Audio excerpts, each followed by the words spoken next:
శుక్లాంబరధరం విష్ణుం శశివర్ణం చతుర్భుజం అగజానన పద్మార్కం గజానన మహర్నిశం.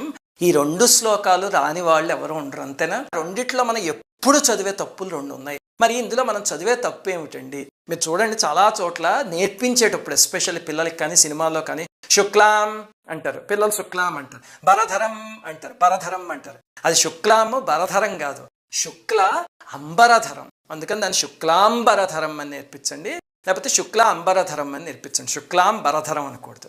ఇంకా 2వ శ్లోకం అనేక దం తం భక్తానాం. ఇది చాలా జాగ్రత్తగా చదవండి. అనేక దంతం కాదు, అది అక్కడ పాజ్ ఇవ్వాల్సింది.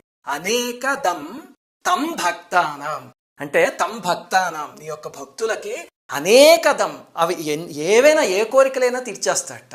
అహర్నిశం ఎల్లప్పుడూ చేస్తూనే ఉంటాడట. అటువంటి ఏకదంతుణ్ణి ఉపాసిస్తున్నాను, అది దాని అర్థం.